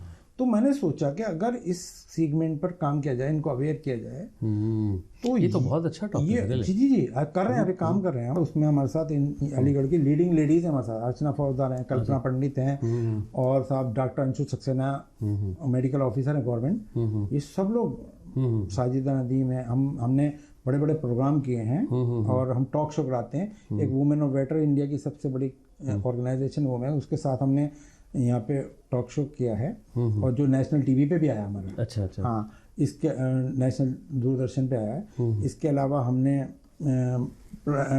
अवार्ड दिए हैं लेडीज को, और हमने मार्केट अच्छा भी टॉपिक डेवलप है, इस पर किया। काम करना और कर रहे हैं हम और लोग, करना चाहिए, अभी भी धीरे धीरे उस पर हमारा काम कितना जारी है। डिफरेंस है डेवलप कंट्रीज जी, और जी, इंडिया मेरा के इसमें एक चैनल भी है सहेली परिवार। अच्छा, वजह क्या रही ना कि देखिए अभी भी वुमेन को इंडिया में जो है वो उतना लिबरेशन है नहीं सर देखिए मैं आपको बताता हूँ कि मैंने लगभग 10-15 लाख रुपया अपना खर्च किया इस ऑर्गेनाइजेशन पे। हमने ये महसूस किया कि लड़कियां पढ़ती तो हैं, ज़्यादातर पेरेंट्स उनको पढ़ाते सिर्फ इस नज़रिए से हैं कि भाई अच्छी जगह शादी हो जाएगी। नहीं देखिए सर, इतना स्कोप है। हाँ, मार्केटिंग, एंटरप्रेन्योरशिप है, और सिविल एविएशन में भी बहुत अच्छा रोल है लेडीज का। इसके अलावा देखिए फ्रीलांसर में इतना काम बहुत है, इतना काम है, ब्लॉगिंग है, एफिलिएट मार्केटिंग है, यूट्यूब है, इतना काम है कि मैं आपको यहाँ गिनवा नहीं सकता। तो मतलब जो है वो आपको जिंदगी में कौन सा काम जो है वो सबसे ज्यादा खुशी फिर देता है? उसके बाद मैं कंज्यूमर न्यूज़ पे वापस आ गया, तो मैंने चैनल बना लिया, कंज्यूमर न्यूज़ चैनल। और आपको मैं बताना चाहता हूँ इंशाल्लाह मेरी मैगजीन जल्दी फिर से आने वाली है। अच्छा अच्छा जी। तो अभी हमने क्या किया चैनल पे, हम एक तो हम लॉ देते हैं, कंज्यूमर लॉज भी उस पे देते हैं, साथ साथ जो डिसाइडेड केसेस हैं उसमें देते हैं, और हर केस के बाद हम उससे बचने के तरीके बताते हैं। अच्छा, आप खुद बनाते हैं, वीडियो बनाते हैं? मैं बनाता हूँ। अच्छा अच्छा। और अब और भी दूसरे लोगों के भी इंटरव्यूज लेते हैं, और इंटरप्रेन्योर्स वगैरह के भी हमने इंटरव्यू लिए दिल्ली वगैरह से। तो और उसके अलावा हमने एक नया काम और किया है, एक बिजनेस प्रमोशंस का भी हमने उस पर लाए हैं, और उसका पर्पस भी अवेयरनेस है। जैसे कंज्यूमर्स को नए नए प्रोडक्ट की जानकारी देना, नई नई टेक्नोलॉजी की देना, बिजनेस अपॉर्चुनिटीज की देना, किसी बिजनेस के फ्रेंचाइजी सीगमेंट क्या है, और फिर उसमें आपको केयर क्या करना है, सही बात है। इस जो नई टेक्नोलॉजी है कि प्रोज एंड कॉन्स।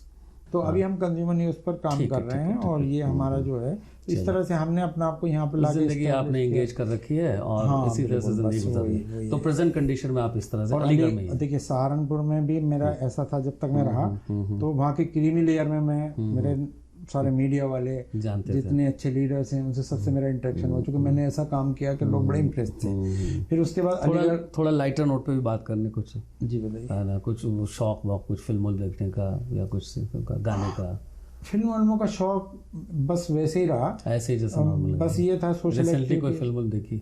रिसेंटली तो अभी काफ़ी, मुझे अभी इतना टाइम नहीं मिलता, मैं स्टडी बहुत करता हूँ। अच्छा, अभी करते, ये है शौक? मैं बहुत स्टडी करता हूँ। अच्छा, किस तरह की? जैसे अभी एक कंज्यूमर अवेयरनेस पे काम, अच्छा, आप अपने से कंसर्न? फ्रीलांसिंग पे बहुत। हाँ, मतलब समझ गए कि आप मैं ये चीज़ें करके लोगों को देना चाहता हूँ। जी जी, समझ गए। मैं जैसे अभी मैंने ब्लॉगिंग। अच्छा, कभी आप जैसे पीछे मुड़ के जिंदगी को देखते हैं, है ना, तो बहुत उतार चढ़ाव है आपकी जिंदगी में, पूरी जिंदगी still it is going on, है ना, अभी भी चल रहा है ना, क्योंकि आप देखिए फिर से उसे लॉन्च करना चाह रहे हैं मैगजीन को। जी बिल्कुल, है ना, चल रहा है वाकई, जाहिर है। तो पुराने वक्त में जब जैसे अपने गुजरे वक्त में जाते हैं जी, तो कोई ख्वाहिश दिल में है कि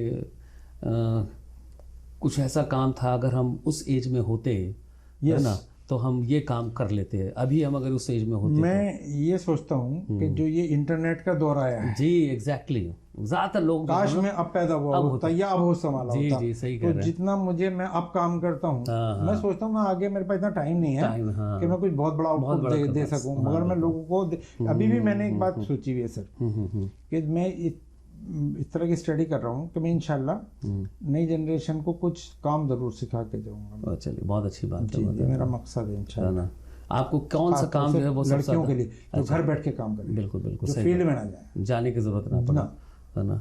तो कौन सा काम आपको सबसे ज़्यादा खुशी देता है, क्या करके? देखिए खिदमत जो होती है ना, जहाँ भी आपकी ज़ात से किसी को फैज़ पहुँचे, वो तो देखिए वो तो है ही है ना। देखिए आप अच्छे काम करेंगे ना, एजुकेशन दीजिए आप। मुझे सबसे ज़्यादा खुशी होती है लोगों को एजुकेट बिल्कुल। करना। म्यूजिक सुनते हैं? हाँ, म्यूजिक का बहुत विच टाइप शौक ऑफ है। म्यूजिक? जब मैं अपने हॉस्टल में था तो हम अपने हॉस्टल के रूम में घड़े लगा के रखते थे, छुपा के घड़े। अच्छा घड़े, हाँ म्यूजिक के उसके लिए अंदर उसकी आवाज़ स्पीकर गूंजती थी। हाँ, और उस टाइम वो डेक चला करते थे। देगा, सही तो है। मेरे पास हर तरह का, मैं क्लासिक म्यूजिक भी सुनता हाँ, था और हमारे हर चीज का टाइम का म्यूजिक था। जब हमें सोना होता था तो उसका अलग तो है। मेहंदी हसन जो वहाँ गजल के है। गजल सिंगर थे पाकिस्तान पाकिस्तान के, वाले, वो बड़े उनकी हम गजल लगा के सो जाते। सो जाते थे। चलिए, तो कहीं घूमने उमने जाते हैं? घूमने, हाँ मैं गोवा भी गया हूँ, कश्मीर भी गया हूँ। कहीं जाने की ख्वाहिश बाकी है कि जैसे यहाँ जाने की ख्वाहिश हो? भाई देखिए मैं आपको बताऊँ, इतना मैंने सारी मेरी ज़िंदगी में ट्रैवल बहुत रहा, क्योंकि मैंने जो लीगल वर्क किया, कुछ फाइनेंस नहीं कंपनी फिर भी एक होता है ना कि यहाँ यार जाया जाए, मतलब, है ना। अब तो जो इंटरनेट जो है ना, हमें से इंटरेक्ट कर दिया, वो पूरी दुनिया दिखा देता है और हमें इंडिया इतना प्यारा लगता है। मैं मजाक नहीं कर रहा हूँ। बिल्कुल। अभी हमने राहुल गांधी का एक सुना था हमने, उससे राहुल गांधी से पूछा कि आपका फेवरेट डेस्टिनेशन कौन सा है, तो उसने बोला कि जहाँ मैं नहीं गया हूँ, जाहिर सी बात है ना, जहाँ मैं नहीं गया देखने की हूँ वो ख्वाहिश सब जो है वो मेरा फेवरेट। कोई फेवरेट आर्टिस्ट देखिए MF हुसैन जो है वो फाइन आर्ट में इतने बढ़िया। फेवरेट आर्टिस्ट मतलब कि इवन इन फिल्म इंडस्ट्री और टीवी और व्हाट? देखिए फेवरेट मेरा तो वैसे जो उस एज में, यंग एज में जब मैं था, तो जूही चावला, आमिर खान का मैं बड़ा फैन रहा, दोनों का। उनकी मैंने पापा कहते हैं बेटा नाम करेगा, 8-10 दफा पिक्चर देखी, बहुत पसंद था मुझे। अच्छा, और दोनों हिट भी रहे वो। हाँ।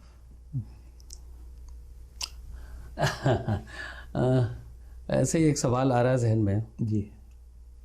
बहुत सारे जानवर हैं, कभी आपने कोई पेट पाला आपने? जानवरों का जो रहा, हमारे उस माने में घर थे उस टाइम पे, तो हम खरगोश वगैरह ये चीज़ के बड़े शौकीन थे।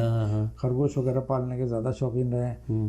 और जैसे कबूतर, ये वो तो चीज़ें होती हैं घरों में, मान ले चीज़ें रही जानवरों में। बाकी मान ले कि अगर जो है खुदा आपको कोई जानवर बना दे तो कौन सा जानवर बनना पसंद करेंगे?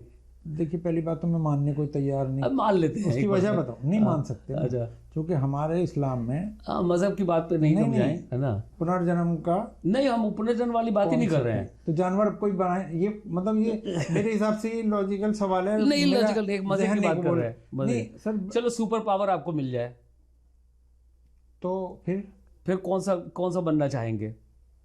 सुपर पावर बनना? हाँ, मिल जाए आपको कि हम अब इस कौन से एनिमल में बनना चाहेंगे, आप ताकत आपको दे दी जाए? नहीं ऐसा तो देखिए, अरे ये तो ऐसे बोला ना कि लाइटर नोट पे बात इंसानी कैपेसिटी में ही बात करना चाहूंगा। हम एक इंसानी कैपेसिटी में ये है कि हम बढ़िया। तो चलिए सुपर पावर बन जाए तो आप क्या करना चाहेंगे इस दुनिया में? मैं एक्चुअली एक तो जो अवेयरनेस है और मतलब बिजनेस है, इकोनॉमिक, मैं चाहूँगा कि वो चीज़ जो है लेमैन तक, लास्ट मैन तक पहुँचे। क्योंकि हमारी जब सोसाइटी बनी थी, सिविलाइजेशन आया था, तो जब हमने लेन देन शुरू किया था एक दूसरे से बदलने का, तो उसमें ये कॉन्सेप्ट नहीं था बार्टर सिस्टम था कि मनी अर्न्स मनी वाला, मैन अर्न्स मनी वाला था। आप भी करेंगे, हम भी करेंगे, बार्टर सिस्टम होगा, सब काम करेंगे और सबको सहूलतें मिलेंगी। लेकिन अभी क्या हुआ कि हमने मैन अर्न्स मनी से हटकर मनी अर्न्स मनी पर हम उतर आए हैं। और कुछ लोगों के पास बेइंतहा मनी है, जिनके पास सारी सहूलतें, वो काम नहीं भी करते तब भी उनके पास पैसा। और कुछ लोग आज, कुछ नहीं, मेजोरिटी जो है वर्ल्ड में, वो आज भी कर रही है। तो ये इनजस्टिस जो है, तो आप जो है वो सुपर नेचर पावर मेरी को मुझे अल्लाह अगर ताकत दे तो मैं इकोनॉमिकली इक्विवेलेंट बनाना चाहूँगा लोगों को, एजुकेशनली और सोशली भी। ये नहीं हो कि साहब ये बड़ी कास्ट का, ये छोटी कास्ट का है, या ये गोरा है, या ये काला है, ये काम ये नहीं कर सकते, नहीं कर सकते। नहीं देखिए, बहुत नेचुरली हम इक्वल हैं। बहुत सारे लोग शेर कहलाने में बड़े खुश हो जाते हैं, तो है ना। और अगर आप उन्हें जो है वो खाली जानवर कह दिए तो मुश्किल हो जाएगा। शेर भी तो जानवर ही है। देखिए शेर जो है वो एक सिंबल है, सिंबल ऑफ करेज है, सिंबल ऑफ पावर है जी। क्योंकि आप देखिए शेर की कई वीडियो देखिए कि रोड के बीच में उनका ग्रुप बैठ जाता है। हाँ, इधर से कितना ट्रैफिक, इधर से कितना ट्रैफिक, कोई सारा फर्क नहीं ट्रैफिक पड़ता। हो जाता है वो और वो चुपचाप बैठा रहता। मस्त मक्खियाँ उड़ाते रहते हैं। हाँ, कोई फर्क नहीं कोई पड़ता फर्क नहीं आप पड़ता। कौन है, कितने बड़ी पावर की बड़ी मशीनें लिए खड़े हैं। चलिए, ये वो बहुत सिंबल ऑफ करेज भी है। करेज है ना, इसीलिए लोग शेर कहलाना ज़्यादा हाँ, पसंद वो करते हैं। सिंबल ऑफ करेज है। हाँ, गीदड़ Power नहीं तो है कहलाना ही। चाहेंगे। सिंबल ऑफ करेज, पावर तो इंसान से ज्यादा नहीं है। टनों माल लेके हवाई जहाज में एक आदमी उड़ बिल्कुल, सकता है। हाँ। एक ये कंटेनर का वो ट्रक दिमाग लेके, से, वो अक्ल से करता है, हाँ, वो तो अक्ल से वो करता किसी है। ना किसी तरह ताकत वो हाँ, हासिल हाँ, कर लेता है। बिल्कुल, वो ताकत हासिल करता है हाँ, अलग अलग सोर्सेस से। बट सिंबल ऑफ करेज जो है वो, हाँ, वो बगैर सोर्सेस के हैं। हाँ, बगैर सोर्सेस। हाँ, हम लोग जो ताकत हासिल करते हैं ना, वो सोर्सेस पे बेस्ड होता है। वो बगैर इक्विपमेंट, बगैर सोर्सेस के हैं उसके पास। चलिए, बहुत अच्छा लगा आपसे बात करके, और आप यहाँ आए, और फिर कभी मुलाकात होगी इंशाल्लाह। इसके साथ ही हमारा आज के प्रोग्राम ये ख़त्म होता है। अगले हफ्ते फिर किसी से मुलाकात होगी, और किसी ऐसी शख्सियत से मुलाकात कराएंगे जिनकी ज़िंदगी में बहुत उतार चढ़ाव आए होंगे। जैसे आज आपने देखा कि कहाँ से कहाँ आज़ादी से पहले उनके दादाजी के पास 3-3 पेट्रोल पंप हुआ करते थे, और पोते साहब ने जो देखी उनकी ज़िंदगी में कितने उतार चढ़ाव हुए, और अभी भी वो अपनी ज़िंदगी में स्ट्रगल कर रहे हैं, और इंशाल्लाह वो सक्सेसफुल होंगे और बहुत अच्छा करेंगे। उनके लिए बेस्ट ऑफ लक है। तब तक के लिए, अगले हफ्ते के लिए नमस्कार।